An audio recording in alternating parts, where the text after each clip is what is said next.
In 1963, at the height of the Civil Rights Movement, Stan Lee, the founder of Marvel Comics, created a series centered around a team of mutant superheroes that fought against prejudice. Entitled the X-Men, these characters were outsiders and misfits with supernatural powers who protect a world that loathed them for being different. Now, after some 37 years, director Bryan Singer is about to release the highly anticipated film version, and here's the trailer from the film.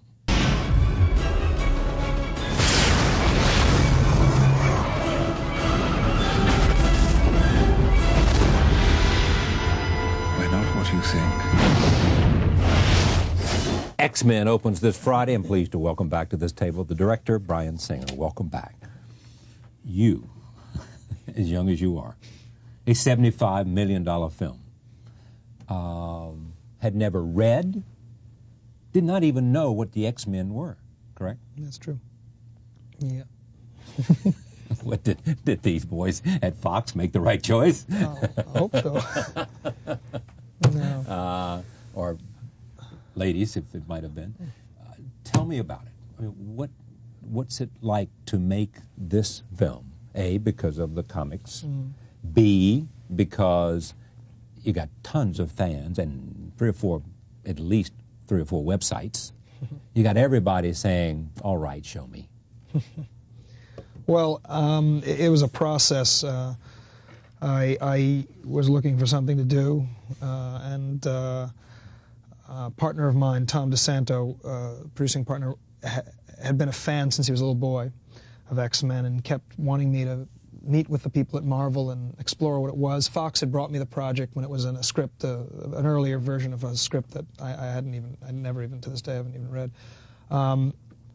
And I just wasn't really interested because I just didn't read comics when I was growing up. I watched a lot of television, watched a lot of movies, read science fiction, but he set up a meeting for myself and the people at Marvel, and Stan Lee was among those I met with, and the producer Lauren Schuler Donner and people at 20th Century Fox, and I prior to the meeting I did a lot of research into the comic. I read the character biographies, I read some of the books. And then I sat down with these people, and I started on the spot in the kind of way that I work, coming up with ideas and stories and plot lines and character relationships inspired by the character biographies mostly, because they're such rich, depthful characters. So, but mostly I hit it off with Stan, and it really inspired me to go forward, and I watched all 70 episodes of the animated series, read more of the books, and became a real big fan. This is about a little over 3 years ago. So since then, I've become a huge fan, but it was a process. What's the appeal?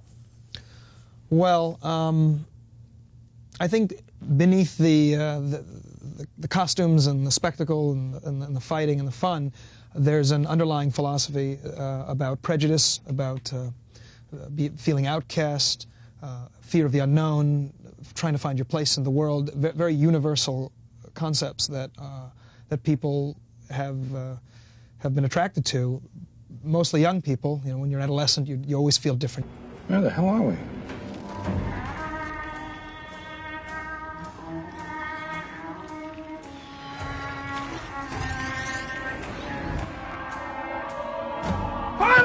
And I think any young person exposed to X-Men says, wow, what if I could go to Professor Charles Xavier's School for the Gifted in Westchester, New York, where I could hone my fantastic powers and help defend... By Patrick Stewart. Yeah, exactly. So yeah, it's a very universal concept, I think. Yeah.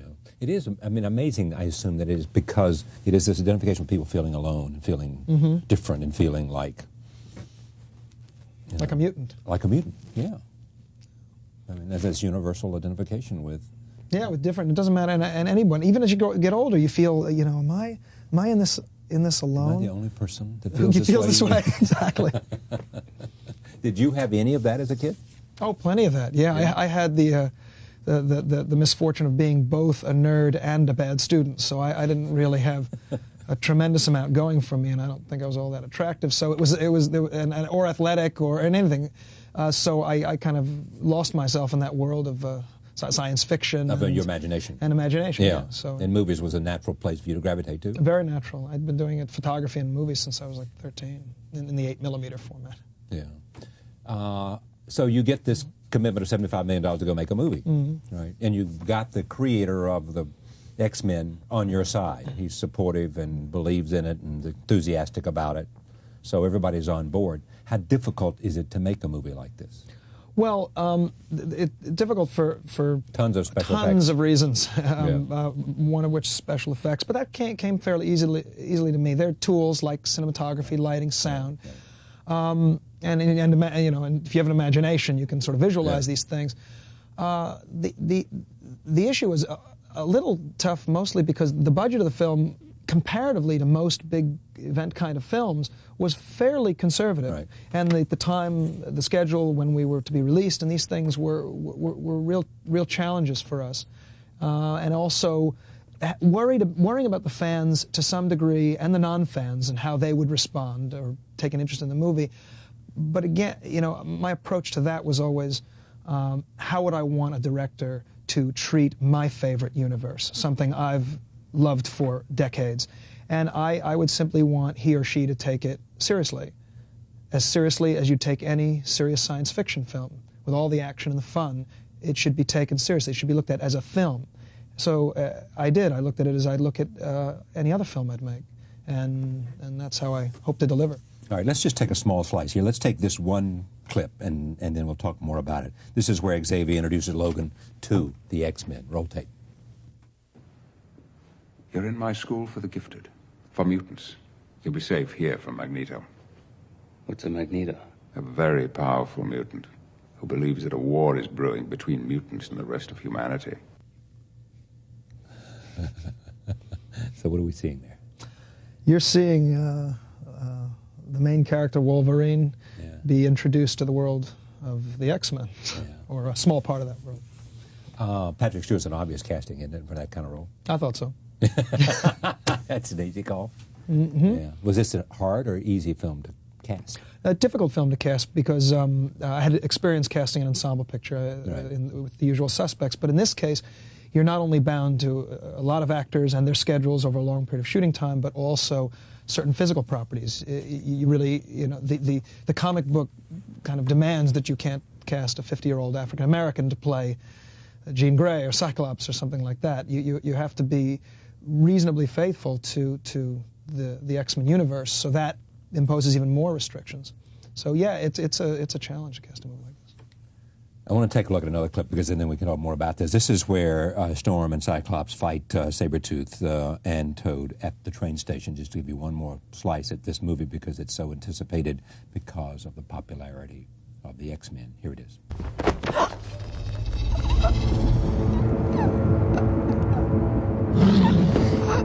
Scream for me.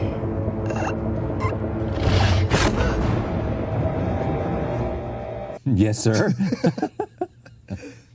Is it true that you can recite every line of dialogue in this film? Oh yeah, probably, yeah.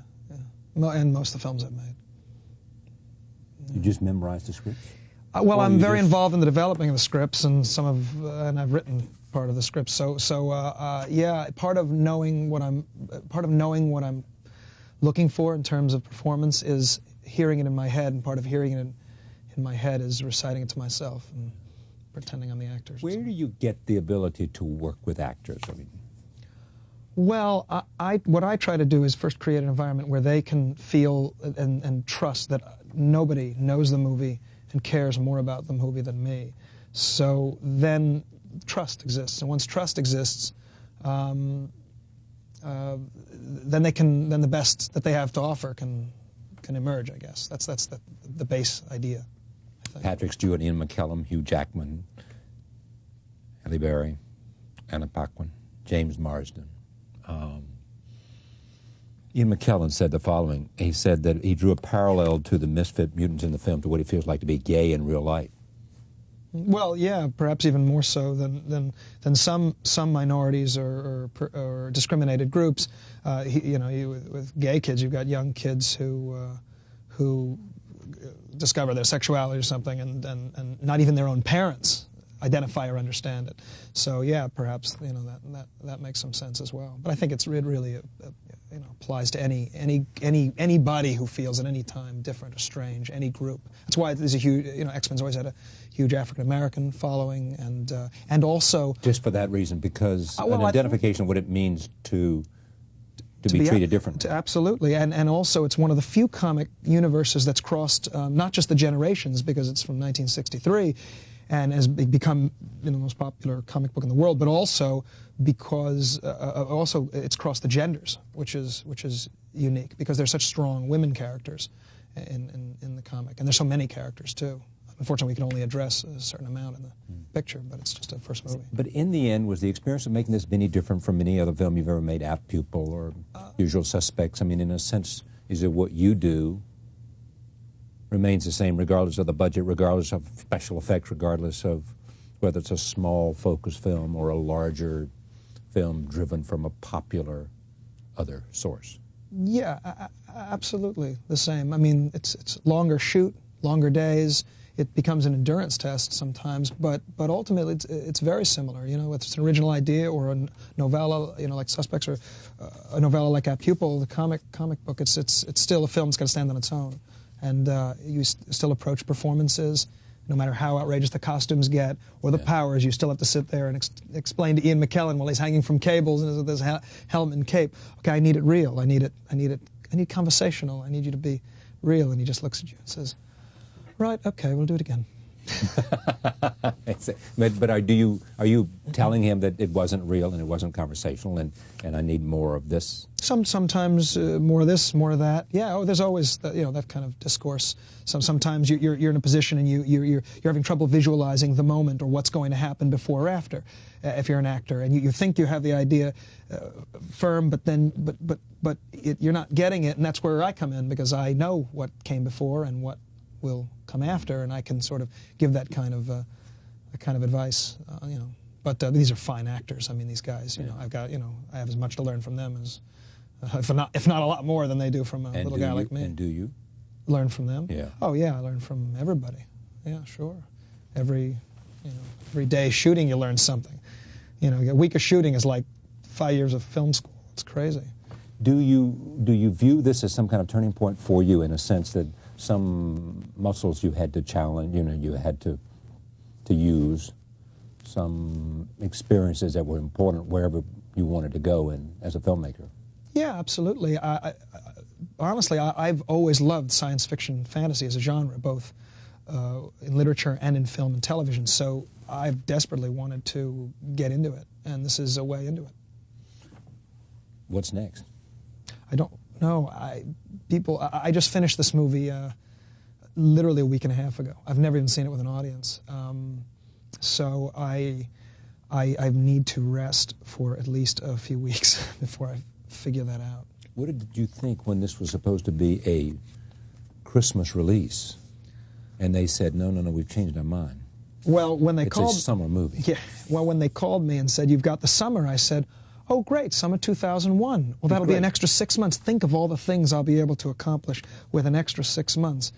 And then the president of the studio said, no, it's summer 2000. And I said, oh, well, I guess we have no choice. I thought that was the first of 100 obstacles I knew I would have to encounter before I was finished. I just knew it. I did. This is the first one, and there's going to be more. Okay, but you had no doubt that you could do it.